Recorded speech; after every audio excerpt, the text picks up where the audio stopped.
Hi అండి, అందరూ ఎలా ఉన్నారు? మేమైతే చాలా బాగున్నామండి. నేను ఈరోజు చెప్పబోయే ముఖ్యమైన విషయం ఏంటంటే రియల్ స్టోరీ అనమాట అండి. ఇది నిజంగా జరిగింది. అంటే మాకు బాగా కొంచెం తెలిసిన వాళ్ళలో జరిగిన విషయం అన్నమాట. అయితే ఆటిజం అనంగానే చాలా భయపడిపోతున్నారు జనాలు. అలాంటి భయాందోళనలు క్రియేట్ చేస్తున్నారు. కొంతమంది చెప్పే విషయాలు కానీ, కొంతమంది డాక్టర్స్ చెప్పే విషయాలు కానీ, ఇంకా ఆటిజం అంటే ఎప్పటికీ క్యూర్ అవ్వదని, క్యూర్ అయ్యే ఛాన్స్ ఉండదని, వీటికి ఏం మెడిసిన్ ఉండదని అలా చెప్తున్నారు కదా చాలామంది. అవి చూసి నిజంగా భయపడిపోతున్నారు అనమాట. ఒక ఆటిజంతో ఒక పాప పుట్టిందనమాట ఒక ఆవిడకి. అయితే అది ఎలా డీల్ చేయాలో తెలియక ఆ పాపతో పడలేక హైపర్ యాక్టివిటీ ఉంటుంది కదా, సో లేటెస్ట్గా ఆవిడ సూసైడ్ చేసుకుని చనిపోయారనమాట. అయితే ఎంత ప్రెజర్ ఉంటుంది ఆ తల్లి అలా చేసుకోవడానికి. నిజంగా దయచేసి ఎవ్వరూ అలాంటి పనులు చేయొద్దండి. ఎందుకంటే అసలు ఆటిజం అంటే అంత భయపడాల్సిన అవసరం లేదండి. ఆటిజంకే భయపడిపోతే ఆటిజం పిల్లలు నడుస్తారు. యాక్చువల్గా వాళ్ళకి కొంచెం హైపర్ ఉంటుంది కానీ మనం కంట్రోల్ చేసుకోవచ్చండి. అందరి కేసులు ఒకేలాగా ఉండవు, అన్ని కేసులు ఒకేలా ఉండవు. అది అర్థం చేసుకోవాలి ముందు పేరెంట్స్. ముందు సమాజంలో సంఘంలో ఏమనుకుంటారో, ఇంకా వీడు ఒక రకంగా చెప్పాలంటే మైండ్ సరిలేని పిల్లలు పుట్టారు అని అందరూ చెప్పుకుంటారేమోనని ముందు ఆ ఫీల్తోనే పిల్లలు ఫ్యూచర్లో ఇలా ఉండాలి అలా ఉండాలి ఎన్నో ప్లాన్ చేసుకొని ఎంతో ఆశపడి వాళ్ళ భవిష్యత్తు గురించి ఊహించుకున్న పేరెంట్స్కి ఆ పిల్లలు ఏదో ఒక లోపంతో పుట్టడం పెద్ద షాకే నిజంగా.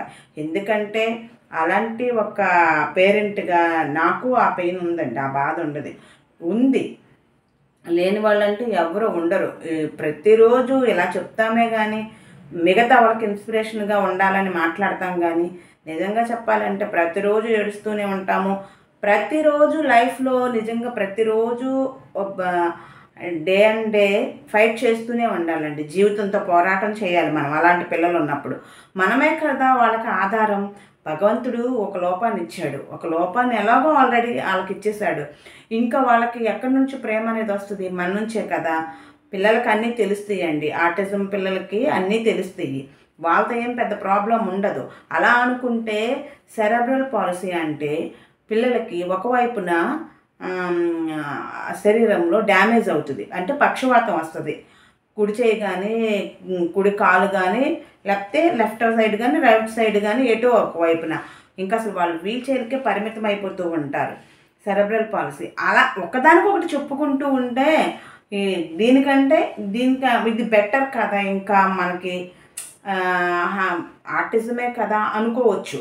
అలా సెరెబ్రల్ పాలసీతో పుట్టింది మా పాప. నాకు అనిపిస్తూ ఉంటుందండి పర్సనల్గా ఆటిజం పిల్లలు చాలా బెటరేనని. ఎందుకంటే వాళ్ళు నడుస్తూ ఉంటారు, వాళ్ళతో ఎలాంటి ప్రాబ్లం ఉండదు. కాకపోతే కొంచెం హైపర్ ఉంటుంది, కొంచెం వాళ్ళకి కొద్దిగా యాక్టివ్నెస్ ఎక్కువగా ఉండడం వల్ల కొద్దిగా మనం జాగ్రత్తగా కనిపెట్టుకుని ఉండాలి. మిగతా అంతా బాగానే ఉంటుంది, అంత పెద్ద ప్రాబ్లం ఏమి ఉండదు. ముందు అసలు వాళ్ళకి నడక వస్తుంది.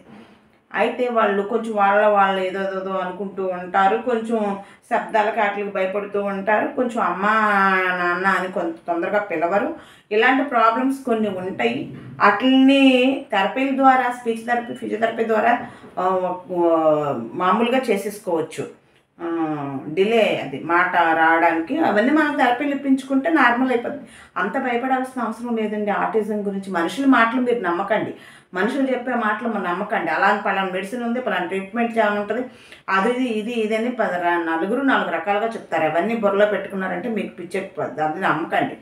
ఫస్ట్ ఆఫ్ ఆల్ ఏంటంటే ముందు డాక్టర్ దగ్గరికి వెళ్తే మనం ఉన్న వాళ్ళకి ఎలాంటి కేసు ఇది, ఎంత పర్సంటేజ్ ఉంది, ఏంటిది అనేది వాళ్ళు చక్కగా క్లియర్గా మనకి ఎక్స్ప్లెయిన్ చేస్తారు. 10 డాక్టర్ల దగ్గర తిరగకండి, 10 మెడిసిన్స్ వాడకండి, 10 రకాల చెప్పుడు మాటలు వినకండి. దయచేసి మీరు బాగా తెలుసుకుని ముందు స్టడీ చేసి ఎవరైతే డాక్టర్ కరెక్ట్ వాళ్ళు ఉంటారో దానికి సంబంధించిన వాళ్ళ దగ్గరికి వెళ్ళండి, చూపించండి, వాళ్ళు చెప్పినట్టు వినండి. తప్పకుండా క్యూర్ అవుతుంది, ఇందులో ఎలాంటి డౌటు లేదు. వాళ్ళకి 20-30% ఉందనుకోండి, కొంచెం ఉందనుకోండి హైపర్, ఈజీగా నార్మల్గా అయిపోతారు. మరీ ఎక్కువగా ఉండి ఆ హైపర్ ఉన్నప్పుడు వాళ్ళకి ఫీవర్ వచ్చి వాళ్ళకి పిడ్స్ వస్తుంది కదా, వాళ్ళతో కొంచెం ప్రాబ్లం. అసలు నిలబడలేక బాడీ లాగా ఊగిపోతూ షేక్ అయిపోతూ ఉంటుంది కదా, వాళ్ళతో కూడా కొంచెం ప్రాబ్లము. వాళ్ళు సరిగ్గా మైండ్ పెట్టలేరు కాబట్టి, వాళ్ళు బ్యాలెన్స్ ఉంటుంది కాబట్టి వాళ్ళతో కూడా కొంచెం ప్రాబ్లం. అది కేసుని బట్టి డాక్టర్స్ చెప్తారు మనమే ముందే ఊహించుకుని ఎప్పుడైతే ఆటిజం అన్నారో వెంటనే భయపడిపోయి, ఇంకా నా లైఫ్లో ఇంకా నేను ఊహించుకున్నది అప్పటికి జరగదు, నా బేబీకి ఎలా అయ్యింది కాబట్టి దీని నుంచి నేను బయటపడలేను, ఇంట్లో ఉన్న అత్తగారు మామగారు సొంత వాళ్ళతోనూ బయట ఉన్న స్నేహితులు ఇంకా బంధువులు వీళ్ళందరినీ ఫేస్ చేయాలి అంటే అది నాకు అవ్వని పని, నేను అది ఇది చెయ్యలేను, డీల్ చేయలేను, నా వల్ల కాదని ఆ ప్రెజర్, ఆ మైండ్ని తట్టుకోలేక, ఆలోచన విధానాన్ని తట్టుకోలేక మీకు మీరు సూసైడ్ చేసుకుని వెళ్ళిపోయి మీ బిడ్డకు మీరే అన్యాయం చేస్తున్నారండి. ఎంత తప్పది. మీ బిడ్డను మీరు చూసుకోలేరా? మీ బిడ్డకి మీరు తప్ప ఇంకెవరు? మీ స్పర్శ కావాలి, మీ ప్రేమ కావాలి. మీరు ఒక్కరే మాత్రమే, తల్లి ఒక్కతే మాత్రమే డీల్ చేయగలుగుతుందండి. ఇలా బుద్ధిమంది ఉన్న పిల్లల్ని, ఎవరికైతే ఆటిజం కానీ, సెరెబ్రల్ పాలసీ కానీ, ఇంకా చాలా ఇతరత్ర మానసిక సమస్యలు ఉన్న ఎవరైతే బిడ్డ ఉంటారో వాళ్ళని ఒక్క తల్లి మాత్రమే ప్రేమగా చూసుకుని అన్నీ నేర్పించుకోగలుగుతుంది. మీకు ఆ స్టామినా లేదా? మీకు ఆ ధైర్యం లేదా? పాజిటివ్గా ఆలోచించే మనస్తత్వం మీకు లేదా? మీరు జీవితంలో పోరాటం చేయలేరా? మీ బిడ్డ కోసం మీరు పోరాటం చేయలేరా? మీరు ఎదురు నిలబడాలండి, పోరాటం చేయాలి మన బిడ్డ కోసం. మనము తాపత్రయం పడాలి, అంతేగాని ఊరికే భయపడిపోయి వాళ్ళని చూసి వీళ్ళని చూసి అనవసరంగా మీరు ఏదో చేసుకుని మీ బిడ్డకి తీరని అన్యాయం చేస్తున్నారు. సమస్యల నుంచి దూరంగా పారిపోవాలనుకుంటున్నారు. తప్పు. అలా ఎప్పుడూ చేయకండి, అసలు ఆ ఆలోచనే చేయకండి.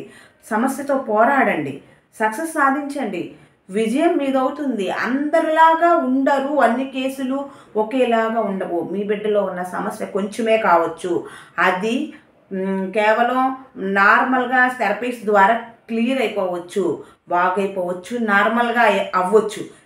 మీకు మీరే ముందుగా ఊహించుకొని లేనిపోయిన టెన్షన్స్ అన్నీ పెట్టుకొని అవన్నీ మీరు భరిస్తూ ఈ లైఫ్ నాకు అనవసరము అనుకుంటూ మీ బిడ్డకు మీరు దూరం అయిపోయి తీరని అన్యాయం మీరే చేస్తున్నారు. మీ బిడ్డకి చేసినట్లు అవుతారు. మరి మీ బిడ్డని ఎవరు చూసుకుంటారు? మీరున్నంత వరకు మీరు చక్కగా చూసుకోవచ్చు. మనం ఉన్నంత వరకు నా బిడ్డకి ఏ లోటు లేకుండా హ్యాపీగా నేను చూసుకోగలగాలి అని మీరు అనుకోవాలి. భర్తకి ఎలాగో తక్కువ ఉంటుంది, ఎలాగని భార్య మీద ప్రేమ ఉంటుంది, కాకపోతే కొంచెం పట్టించుకునే విధానం మగవాళ్ళకి తక్కువగా ఉంటుంది. కాబట్టి వాళ్ళకి అర్థమయ్యేలాగా మీరు కన్విన్స్ చేసి చెప్పుకోగలిగి, అందరికీ లైఫ్ స్టైల్ ఒకేలా ఉంటుందని నేను అనను. మ్యాక్సిమం మీ లైఫ్ స్టైల్ బాగుంటే, మీ ఆర్థిక పరిస్థితి బాగుంటే మీరు ఇలాంటి ఆలోచన విధానం అస్సలు చెయ్యకండి. దయచేసి బిడ్డలకు దూరం కావద్దు, బిడ్డల్ని అన్యాయం చేయొద్దు. దయచేసి అసలు ఆలోచనే రానియొద్దు. పోరాడండి, ఫైట్ చేయండి. జీవితంతో ప్రతి మహిళ ఫైట్ చేయాలి, గెలిచి సాధించాలి. మీరున్నంత వరకు ఎనలేని సంతోషాన్ని మీ బిడ్డకు పంచిపెట్టాలి. వాడి ఆరోగ్యం చూసుకోవాలి, మీ ఆరోగ్యం చూసుకోవాలి. నెక్స్ట్ పుట్టబోయే బిడ్డ గురించి మంచి కలలు కనాలి.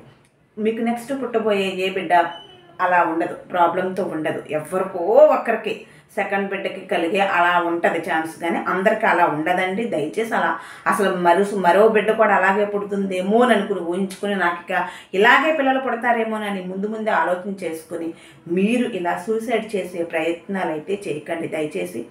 ఇదైతే నేను ఒకరి ఛానల్లో కామెంట్ ద్వారా కూడా చూశాను.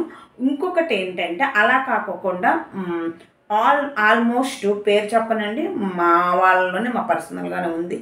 ఆల్మోస్ట్ ఇలాగా దీని వరకు వెళ్ళిన ఇదైతే ఉంది.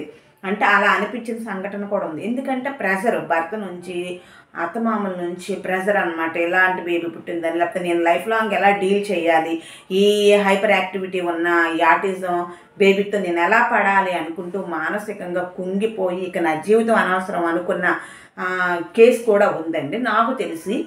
అలా ఎప్పటికీ అనుకోకూడదు.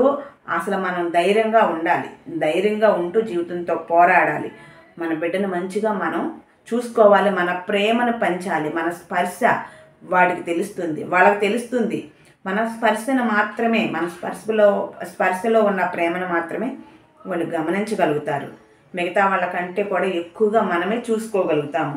దయచేసి అది అర్థం చేసుకోండి, మంచిగా ఉండండి. ఈ వీడియో నచ్చితే లైక్ చేయండి ప్లీజ్. ఫస్ట్ టైం ఛానల్ చూస్తున్న వాళ్ళు ఎవరైతే ఉన్నారో దయచేసి సబ్స్క్రైబ్ చేసుకోండి. Thank you so much. మరొక మంచి వీడియోతో మీ ముందు ఉంటాను. Thank you so much.